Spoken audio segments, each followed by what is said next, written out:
신앙생활을 할 때에 우리가 그 밸런스가 중요한데, 우리가 살아가면서 내가 생각하는 것보다 내가 굉장히 감정적이고 감각적이다라는 사실을 알아야 돼요. 이것이 무슨 이야기냐면, 우리는 그 어느 시대보다 많은 지식을 습득하고 여러분들도 많은 시간을 공부하는데 할애하기 때문에 여러분들이 굉장히 이성적이라고 생각하지만 실제 우리가 살아갈 때에는 굉장히 감각적으로 살아가고 있습니다. 예를 들어볼게요. 우리가 신앙생활을 할 때에도 감각 또 경험도 굉장히 중요하지만 사실 우리가 생각을 많이 하고 이 지적인 이런 활동이 필요한데, 어떻게 신앙생활을 할 때는 도무지 배우려 하거나 생각하려 하지 않는 것이 신앙이 깊어지지 않는 중요한 이유입니다. 제 질문을 해보겠습니다. 우리가 살고 있는 지구는 둥글어요? 아니면 평평해요? 둥글다고, 대부분 둥글다고 생각하시죠? 근데 제가 아무리 걸어 다녀봐도, 아무리 살펴봐도 난 지구가 평평한 것 같은데 어떻게 우리가 지구가 둥글다라고 이야기할 수 있는 것입니까? 여러분들 지구가 둥근 것을 보거나 아니면 여러분들이 경험해 보신 분이 있으세요? 실제로? 아마 여기 한 명도 그런 사람 없을 거예요. 지구가 둥글다라는 것은 우리가 학습을 통해서 배워서 안 사실입니다. 만약에 우리가 감각에만 의존한다면 날아가는 비행기를 보면서 비행기가 점점 작아진다라고 생각할 거예요. 그것이 멀기 때문에 작게 보인다라는 것은 다 우리가 지식을 통해서 알았다는 거죠. 우리가 그렇게 배우지 못했다면 새나 비행기는 날아가면 작아지구나, 또 날아가면 커지는구나, 그 크기가 진짜로 커지고 작아진다고 생각할 겁니다. 그렇기 때문에 우리가 배우는 것이 굉장히 중요한데, 하나님의 말씀 또 하늘의 나라도 마찬가지예요. 우리가 감각적으로는 지구가 둥글다라는 것을 절대 경험할 수 없듯이 하나님이 살아계시다, 하나님이 나와 함께 동행하신다는 건 내 감각과 경험으로는 느끼기가 매우 어렵습니다. 그런데 그걸 어떻게 알아요? 우리가 하나님의 말씀으로 아는 것이죠. 이 말씀을 배우고 말씀을 들음으로 그 세계에 대해서 습득하게 되고, 그것을, 그 지식을 우리가 생각하고 깨닫게 되면 그 이후부터는 하나님의 나라가 실제하는 경험을 할 수 있게 되는 거예요. 그래서 기도라는 것은 하나님의 대화이기도 하지만 저는 기도할 때에 깊이 생각하는 시간으로 많이 활용합니다. 그래서 기도할 때 눈을 감고 하나님의 말씀을 깊이 생각하는 거예요. 그것이 내 몸에 체득될 때까지. 그래서 여러분들도 하나님의 말씀을 가까이 하고 또 기도하면서 하나님의 말씀을 깊이 생각해보고, 이게 실제인가? 이게 정말 사실인가? 이러한 것들을 여러분들이 몸으로 체득할 수 있었으면 좋겠습니다.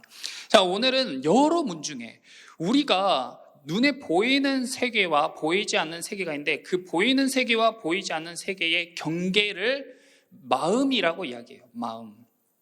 그래서 마음이 어디 있냐고 물어보면 가슴을 가리키는 사람도 있을 수 있지만 실제 가슴을 열어보면 마음이란 공간이 없죠.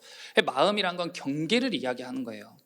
그런데 이 마음에 대해서 잘 모르는 사람도 느낄 수가 있잖아요. 그것이 있다라는 것을. 마치 우리가 눈이 먼 맹인이 더듬거리면서 여행하는 것처럼 이 마음이란 공간은 깜깜하단 말이에요. 깜깜한데 거기를 이렇게 더듬거리면서 이렇게 만지다 보면 벽 같은 게 있고 거기에 문 같은 것이 느껴진다. 그 문이 어떤 문이냐면 보이는 세계와 보이지 않는 세계를 연결하는 문인데, 그런 문이 한 개가 아니라 수십, 수백, 수천 개가 있는 거예요. 우리 마음 안에. 이 마음이라는 영역은 엄청나게 넓은 것이거든요.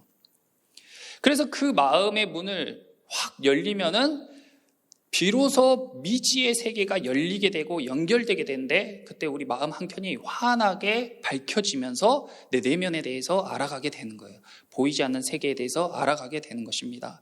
그런데 그 마음의 문을 여는 키가 무엇인가? 그것이 바로 하나님의 말씀이고, 그 말씀을 믿으면서 확신하는 행위, 그것이 바로 그 말씀의 열쇠를 탁 넣어서 문을 확 여는 그런 행위다. 문이 열려서 빛이 환하게 들어오고 내가 그것을 경험하게 되면 그것에 따라 행동하고 안 믿을 수가 없게 되는 것이죠.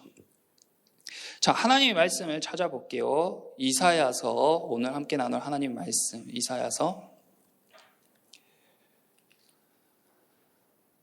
53장 6절입니다.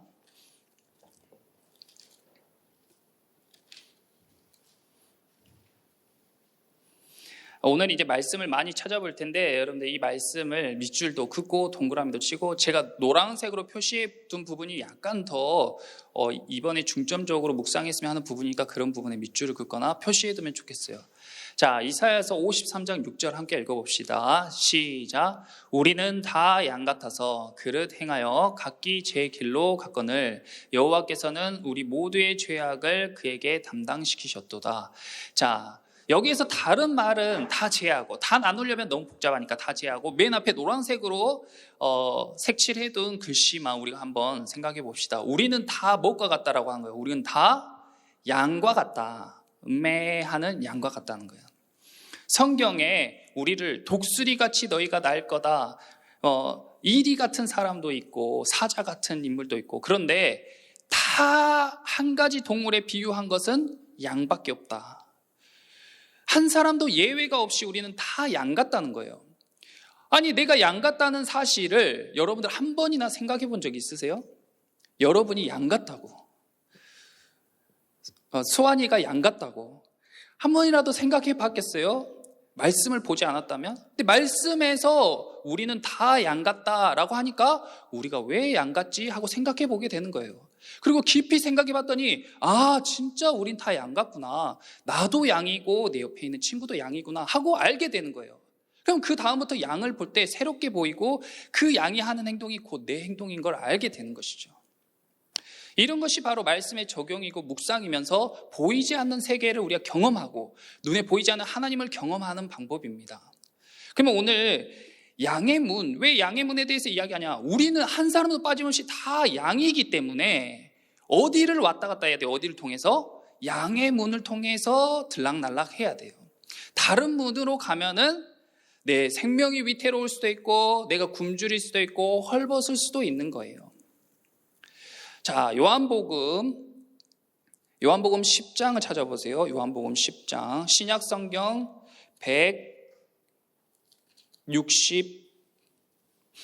162페이지, 요한복음 10장 7절. 자, 거기 보면 이렇게 말씀하셨어요. 예수께서 다시 이르시되 내가 진실로 진실로 너희에게 말하노니 나는 양의 문이라. 우리는 다 양인데 양은 양의 문으로 들락날락 해야 되는데 누가 양의 문이에요? 예수님이 양의 문이에요. 그러니까 우린 예수님을 통해서 들락날락 해야 돼. 그러니까 예수님을 통해서 우리가 들어가고 나가는 출입의 활동을 하는 거예요. 그렇게 되면 어떤 유익이 있느냐? 예수님은 양의 문 되시는데 그럼 예수님이 우리에게 어떻게 해 주시느냐? 자, 예수님은 양의 문이면서 모든 양들을 다스리는 목자와 같다. 저기 많은 양떼들을 다스리는 목자가 있잖아요. 이 양이란 동물은 특이하게도 모든 동물들 가운데 유일하게 혼자 못 사는 동물입니다. 신기하죠? 양은 혼자 못 살아요. 양은 혼자 살면 금세 죽거나 잡아먹히거나 아니면 절벽에 떨어진 양도 있습니다. 눈이 안 좋기 때문에. 그래서 양은 목자들의 돌봄, 보살핌이 꼭 필요한 동물인데, 자, 목자들이 양에게 어떻게 하냐? 첫 번째, 누가복음 15장 3절에 이런 말이 있어요. 그 잃은 것을 찾아내기까지 찾아다니지 아니하겠느냐? 목자는 양을 돌볼 때 잃어버린 양을 찾을 때까지 끝까지 쫓아다녀요. 그 양이 어디서 길을 잃어버리고 방황하고 있지 않을까 걱정하면서 저 양들은 참 저렇게 잘 따라오면 좋은데 꼭 한 번씩 엉뚱한 길로 간단 말이에요. 잘 따라오고 있는 것 같은데 뒤돌아보면 혼자 엄한 데로 가고 있어. 그래서 저런 절벽 같은 데로. 그럼 목자가 또 양들을 찾아다니는 거예요. 끝까지 가서 그 양을 찾아냅니다. 그런데 목자인 척하는 그런 대상들도 있어요. 목자인 척하는, 나를 생각하는 척, 나에게 유익을 주는 척하는 그런 대상이 있어요. 그런 대상은 많은 양들이 있기 때문에 한두 마리 잃어버린 것에 연연하지 않습니다. 거기에 자기 시간과 노력을 할애하지 않아요. 자, 또 목자는 어떻게 하는가? 이 양들은 기가 막히게 목자의 음성을 알아요. 집에 가자 이러면 양들이 풀 뜯어 먹다가도 매 하고 다 따라온단 말이에요. 그리고 이스라엘에서는 양들을 이렇게 목축하는 목자들이 많은데, 이 목자들이 집에 갈 때에 양떼를 데리고 어디로 가냐면 자기 집 그 농장으로 가는 것이 아니라 공용으로 다 양들을 들이는 그런 공동 이렇게 숙소 같은 곳이 있는데, 거기에 양떼들을 표시를 안 하고 다 집어넣는다고 해요. 근데 양떼들이, 여러 사람의 양떼들이 다 거기 몰려 있잖아요. 근데 아침에 나갈 때 어떻게 자기 양을 데리고 나가냐? 근데 목자가 또 애들아 가자 하면은 양들이 기가 막히게 자기 목자의 음성을 알고 딱 그 목자가 기르는 양들만 따라 나온다는 거예요. 양들은 자기 목자의 음성을 안다. 마찬가지로 우리도 예수님의 음성, 성령님의 음성을 우리가 알 수가 있다. 우리가 귀 기울이면 반드시 우리의 목자 되시는 분의 음성을 알게 된다.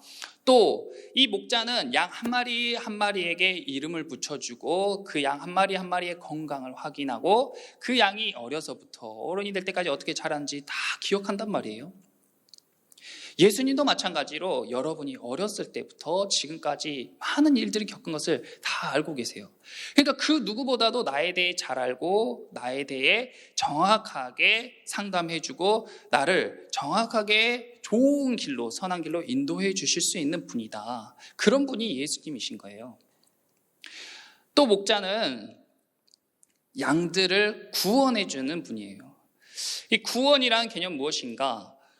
이 목자가 양들을 기를 때 양을 잡아먹을 목적으로 기르지 않습니다. 목자들은 양을 잘 길러가지고, 물론 목자들도 수입이 있어야 되잖아요. 그러니까 1년에 한 번씩 양털을 깎아요. 그래서 양의 털을 팔고 양의 젖을 짭니다. 그것이 주의 수입원이고, 양들을 잡아먹는 일은 극히 제한된다. 성경에서 양을 많이 잡던데요, 그 양을 잡는 것은 반드시 제사의 목적으로만 잡아야 되고, 이 구약 시대 때 양을 자기 집에서 잡거나 내가 고기를 먹고 싶어서 잡는 것은 다 불법이었습니다. 그래서 하나님께 예배 드릴 때에만 다 같이 양을 잡고 그것을 모든 사람이 함께 나누어 먹었어요. 목자는 양을 잡아먹지 않는다. 그런데 목자인 척하는 그런 대상은 양을 잡아먹죠. 양을 팔아넘기죠. 양이 어떤 처지에 처하든지 상관없죠. 자기가 많은 부를 축적하는 데에만 현안이 된 것이에요. 아니 근데 목자도 어차피 양 털을 깎으니까 양을 학대하는 거 아닙니까? 그렇지 않아요. 왜냐하면 양의 털을 안 깎아주면 저렇게 됩니다. 저 양이 양털 깎는 것을 너무 싫어해가지고 도망 나갔대요. 아까 첫 번째 봤던 것처럼 엉뚱한 데로 도망간 거예요. 그래갖고 이 주인이 양을 찾다 6년이나 찾아다녔어. 6년 만에 찾았더니 털이 저렇게 많이 자란 거예요. 근데 이 양은 털이 자라면 어떻게 되냐면 부작용이 있는데 눈앞이 안 보여요. 털이 눈을 가려버려가지고. 네. 그러니까 눈앞이 안 보이니까 엉뚱한 데로 가겠죠. 그리고 저 양털 안에 온갖 오물과 더러운 것들, 바이러스들이 덕지덕지 묻어가지고 건강에 굉장히 위험하게 되고, 그리고 저 양털이 저렇게 쌓여 있으면 호흡하기가 어려워져요.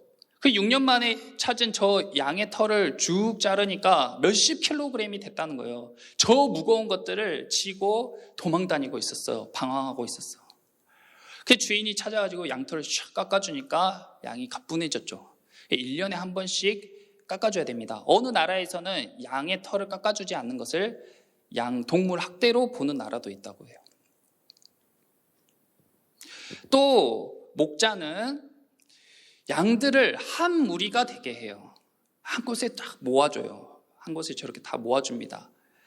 물론 양들도 목자의 음성을 들으면 다 몰려드니까 한 무리가 되겠죠. 지금 여러분이 딱 이렇게 있는 것이 우리가 예수님의 음성을 따라서 이곳에 다 모여 있잖아요. 이것이 마치 양머리와 같다. 그런데 가짜 목자는 양을 뿔뿔이 흩어버려요. 아무데나 팔아넘겨요. 무더기로 파는 때도 있어요. 양들이 모이는 것에 관심이 없습니다. 그리고 이 양들을 보호해주고 지켜줘요. 이 양들을 호시탐탐 노리는 세력들이 있어요. 이리가 있고 여우가 있고 사자와 곰도 있습니다. 근데 이 목자가 목숨을 걸고 이 양들을 지켜줘요. 그러니까 양들이 이렇게 평화롭게 살아갈 수 있는 거예요. 저 양들은 싸울 힘이 1도 없어요. 그냥 늑대나 이리들이 오면 그냥 잡아먹히는 거예요. 달리기도 느려. 이빨도 없어. 이빨 물론 있긴 하지만 풀 뜯어먹을 때 사용하는 이빨이니까 그걸로 물어서 공격할 수도 없죠. 목자가 지켜주는 거예요. 그리고 양들이 먹을 것이 풍성한 곳으로 계속 인도해 주는 거예요. 그래서 배불리 먹을 수 있도록, 좋은 풀을 먹을 수 있도록. 지금 다 예수님이 우리에게 해주시는 것들을 양을 통해 이야기하는 것입니다. 여러분들을 배불리 먹고 잘 사는 방법을 평생 끊임없이 여러분들이 고민하고 생각하고 그것을 위해 노력하게 되어 있는데, 양이 아무리 머리를 쓰고 노력을 해도 양이 배불리 먹고 건강할 수 있는 것은 누구 손에 달려 있는 거예요? 목자의 손에 달려 있다. 양이 내가 턱을 1초에 2번씩 돌리면 풀을 빨리 뜯어먹을 수 있으니까 이걸 연습해가지고 한 1초에 3번 돌리게 해야겠다. 그래봤자 목자가 풀이 없는 곳으로 인도하는 목자를 만나면 아무리 자기 재주가 있어도 풀을 뜯을 수가 없다. 손흥민 선수가 축구를 엄청 잘해가지고 인기도 있고 부도 있어요. 근데 만약에 손흥민 선수가 아프리카에서 태어났다. 그러면 아무리 공을 잘 차도 그것은 그냥 동네의 재주에 불과하고 그 손흥민 선수도 거기에서 물을 뜨러 다니거나 쓰레기 더미를 줍는 인생이 될 수밖에 없었다는 거예요. 아무리 자기에게 능력이 있을지라도 독수리가 아무리 큰 날개로 날개짓을 하더라도 바람이 없으면 날 수 없는 것처럼 양이 아무리 재주가 뛰어나도 목자가 풀이 있는 곳으로 인도해 주지 않으면 그 능력이 쓸모가 없다. 그러나 예수님은 목자는 양을 풍성히 꼴을 먹을 수 있는 곳, 풍성히 배불리 먹을 수 있는 곳으로 인도해 주시는 것입니다. 그리고 마지막으로 제가 이것에 참 감동을 받았는데, 이사야서 40장 11절 말씀이에요. 목자는 양을 품에 안아주신다. 목자는 양을 품에 안아주신다. 예전에는 이런 거에 대해 생각을 못 해봤어요. 그런데 이것이 어떤 느낌인가? 제가 얼마 전에 아이를 낳았잖아요. 그 애를 매일 이제 밥을 주고 재워준단 말이에요. 먹고 싸고 자고 이거 3개를 열심히 해요. 그 애는. 그런데 애가 잘 먹고 잘 싸고 잘 잘 수 있도록 안아주는 게 제가 할 일인데, 그 애를 딱 품에 안으면 그 온기가 막 느껴지면서 애가 밤에 자지러지게 막 울다가도 제가 딱 안아주면은 안정감을 느끼고 푹 잔단 말이에요. 그 자녀와 아이의 교감이라는 것이 이것이 예수님이 나를 안아주셨을 때 느낄 수 있는 그런 교감이구나 하는 것을 제가 느꼈어요. 그전에는 그런 품에 말씀에서 내가 하나님의 날개 아래 거한다, 나를 덮어주신다, 나를 보호해 주신다, 이런 게 마음에 잘 안 와닿았는데, 내가 아이를 안으면서 이 아이가 밤에 자다가도 깜짝 놀래서 자기가 깜짝 놀래놓고 자기가 울어요. 그리고 막 밤새 또 우는 거예요. 근데 다 안아주면 또 언제 우느냐는 듯이 깊이 잠들어요. 호흡이 안정이 된단 말이에요. 가끔 웃기도 하고. 근데 하나님이 우리를 다 안아주실 때 우리가 살면서 우리를 가장 힘들게 하는 것 중에 하나가 두려움인데, 남녀노소 상관없이 우리는 두려움이 다 있습니다. 근데 갑자기 상황이 탁 들이닥치면 그 두려움이 더 크게 우리를 휩싸이고 어찌할지 몰라 하는 그런 때를 맞닥뜨리게 되는데, 그때에 예수님께서 우리를 다 안아주신다는 사실, 하나님이 우리를 보호하고 계시다는 사실이 딱 느껴질 때 얼마나 거기에서 오는 안정감이 얼마나 큰지, 거기에서 오는 평안이 얼마나 큰 것인지, 예수님이 우리를 품에 안아주신다. 이것이 정말 감사하더라고요. 그래서 이 포스터를 우리가 1년 동안 보고 계속 왔다 갔다 했는데, 그때 느껴보지 못한 그 온기, 그 체험, 그런 게 느껴지면서 말씀이 마음속에 확 와닿았어요. 그래서 제가 마음에 이렇게 생각하기로는, 우리가